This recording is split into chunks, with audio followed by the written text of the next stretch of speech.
Bueno, vamos a ver. Muchas gracias a todos por la asistencia. Más me encanta lo masivo de la asistencia, lo cual quiere decir que la persona a la que vamos a rendir homenaje pues es ampliamente querida por todos. Y antes de empezar, pues vamos a empezar otorgando el premio, pero antes quiero empezar a hacer una pequeña historia de por qué hemos hecho esto, por qué hemos dado el premio. Pues esto viene porque, lo recordáis, el 9 de noviembre, que se celebra el Día Mundial de la Libertad, que se conmemora el derribo del muro de Berlín, y en ese derribo del muro de Berlín, a mí lo que me sorprende es que cuando se derriba, detrás de ese muro había unas aberraciones humanas, sociales, económicas, y otra aberración es que haya todavía 5 millones de españoles que voten en favor de esa aberración. Pero bueno, eso parece que es al margen.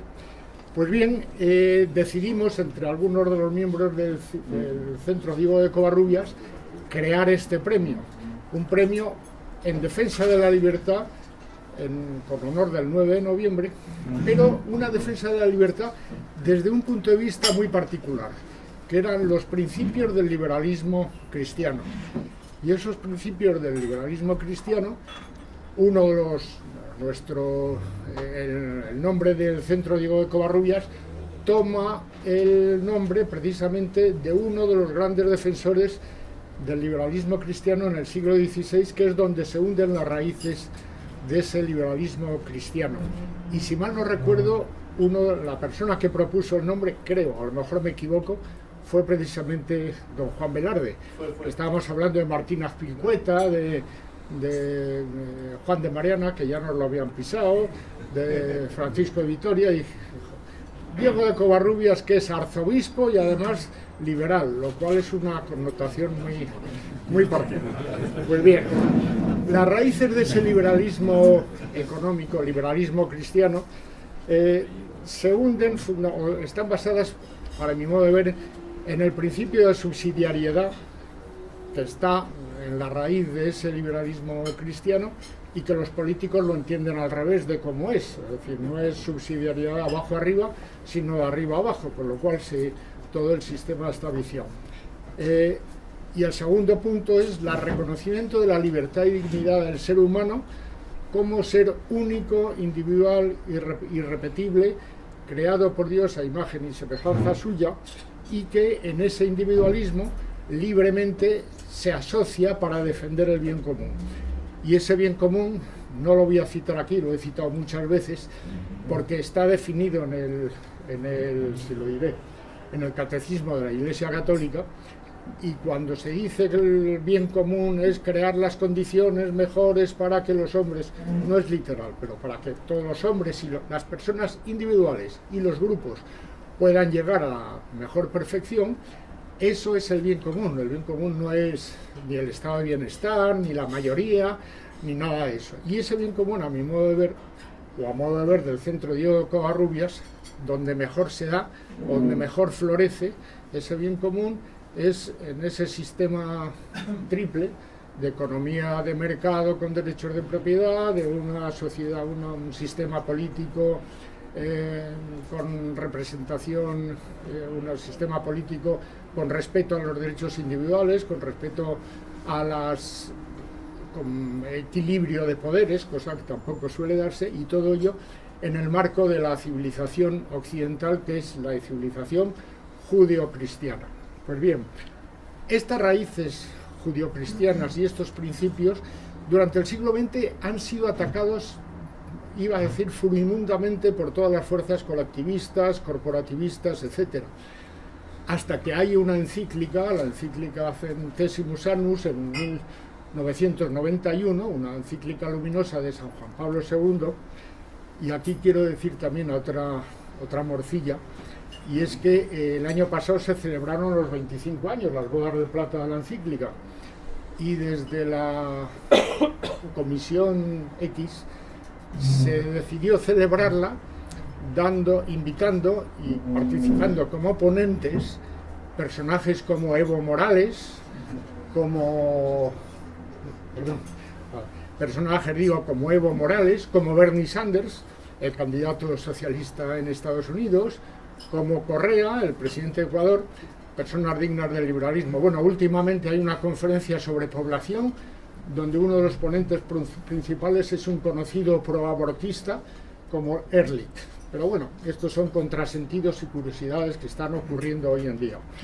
Bueno, pues a pesar de estos ataques colectivos, lo que ha destacado y destaca es, a mi modo de ver, la actitud, iba a decir firme, valiente, constante, de la persona a la cual hoy estamos rindiendo homenaje.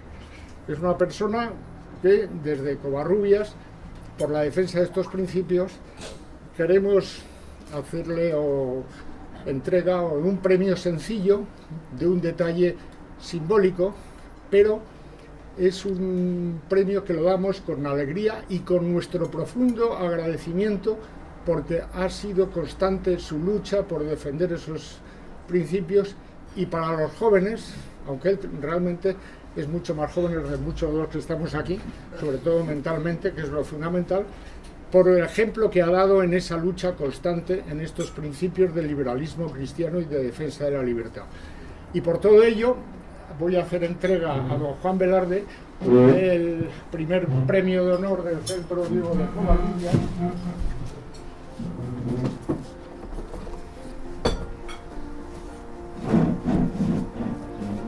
Es simplemente un detalle.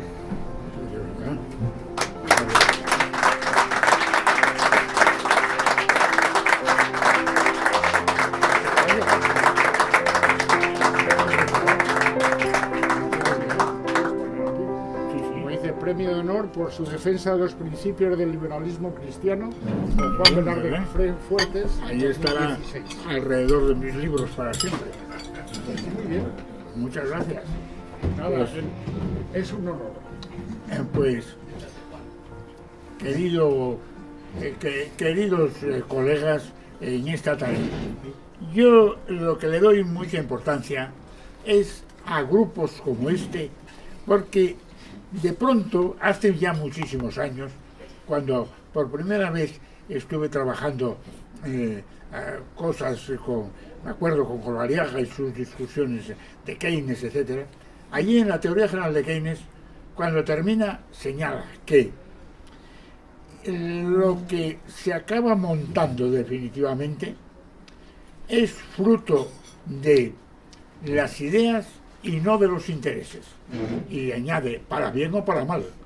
O sea, el papel de las ideas pasa a ser fundamental. Y esto es lo que esta comunidad que lleva el nombre de Diego de Covarrubias acaba teniendo porque está lanzando esas ideas de manera continua, y yo creo que en el sentido adecuado. Diego de Covarrubias, yo me enteré de él, de su existencia, precisamente una vez que me llamaron a dar una conferencia en Segovia.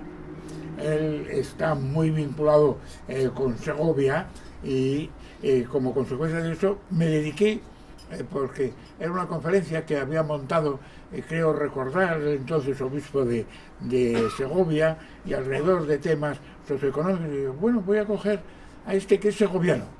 Y entonces fue cuando lo descubrí, y por eso he defendido su nombre siempre, sí. Porque no es que me hubiera dedicado yo a estudiar ampliamente todos y quién tenía más ventaja ni nada. Fue aquella ventaja especial de que era en Segovia, que tenía que hablar yo allí precisamente, etcétera. Y me encontré con que merece la pena de manera extraordinaria Diego Covarrubias. Y esas ideas, y vuelvo a esto, esas ideas que están continuamente atacadas, pero que como consecuencia de ellas se va alterando radicalmente el panorama mundial, y el panorama que existía hace unos pocos años se ha alterado del todo, y en España se ha alterado mucho. ¿Que quedan reductos todavía de incultura? Por supuesto. Hoy mismo he preparado una nota para la ABC, donde ha estado circulando por ahí una historia de que los 3 españoles más ricos tienen disponen de más dinero que el 30% de los pobres o no sé qué cosas están. Bueno, eso es, primero, el planteamiento es tan absurdo como si se acaba comparando la aceleración con la distancia de un sitio. Sí, hay kilómetros en lo uno y en lo otro, pero ¿qué tiene que ver la aceleración con la distancia que hay de un sitio a otro? No hay enlace ninguno en ese sentido. Y eso era uno de los puntos, y además que todas esas estimaciones son absurdas. Por ejemplo, digo, no es el asunto que nos ocupa Diego de Covarrubias, pero un asunto que es pura demagogia es, bueno, la enorme cantidad de pobreza que acaba existiendo en España como consecuencia de la codicia de los ricos, etc. Bueno, pues resulta que ¿cómo se calcula la pobreza por nosotros los economistas? Bueno, pues a través del consumo. ¿Qué se está consumiendo? ¿Cómo se consume? ¿Cuánto se gasta en consumo?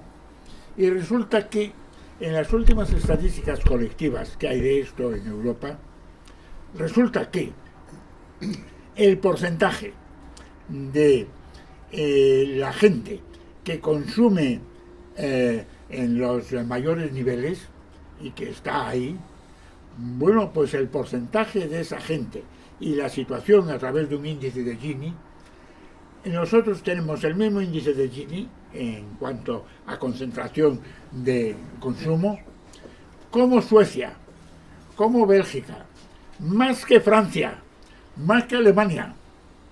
Bueno, ¿cómo está nuestra pobreza entonces respecto a esos países? Las ignorancias alrededor de esto para las demagogias son verdaderamente tremendas y hay que estar trabajando continuamente diciendo, bueno, los buenos resultados de hoy mismo en un libro que sí viene del mundo católico y habla de, bueno, es que la riqueza siempre está unida a la codicia. ¿Y cómo define la codicia? De ninguna manera. Todos sabemos lo que es la codicia. No, mire usted, tendrá usted que aclarar qué es eso de la codicia. Así lanzar palabras sin más no tiene absolutamente ningún sentido. Y porque si la codicia es la gana de trabajar, etcétera, porque a mí, ¿quién me llevó hacia aquí? Pues el que me llevó, y con ello concluyo, porque tenemos que, no quiero interrumpirles a ustedes al almuerzo, a mí el que me llevó a eso fue Stackelberg. Stackelberg me dio clase en la universidad, yo era de la primera promoción de economía, y nos dio clases a un grupo. Me acuerdo que el que tomaba las notas, ¿qué habrá sido de esas notas de las clases? Era el general Melis, entonces, Melis Clavería, era el que tomaba notas allí continuamente. Bueno, pues Stackelberg, que estaba en ese sentido muy influido por el grupo de Friburgo y estaba ya en las maquinaciones contra Hitler, nos señaló que, bueno, el papel del empresario es un papel fundamental, porque es el que arregla las cosas en los momentos de las depresiones como consecuencia de que, y nos dijo, es Fontinen el que lo señaló, que el sueño huye de su lecho continuamente. Y por lo tanto está maquinando continuamente. Y eso, entonces eso es la codicia. Eso es lo que hace avanzar a la gente. Eso es lo que hace eliminar precisamente las situaciones peores que pueden existir en el mundo de la economía. Me acuerdo lo que nos insistió Stackelberg en ese sentido, y eso cuando es una personalidad como la de Stackelberg, eso le queda a uno desde pequeñito, le queda a uno encima.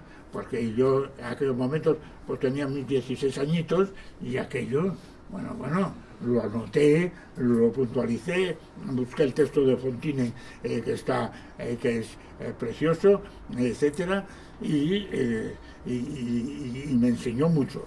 Y esa vinculación mía con Diego de Covarrubias pues viene de ahí. No. Vamos a no ser demagogos, y porque la demagogia es una de las cosas que me ha molestado siempre más.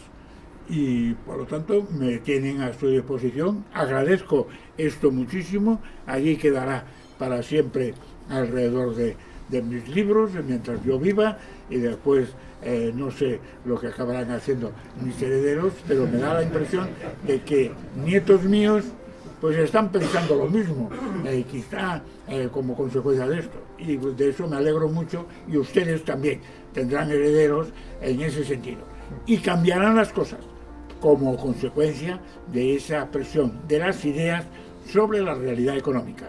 Y esto es muy importante y se debe mucho a todos ustedes el que estén haciendo que el Diego de Covarrubias tenga publicaciones, tenga reuniones, tenga manifestaciones, tenga debates, hable en un momento adecuado, etc. Y muchas gracias.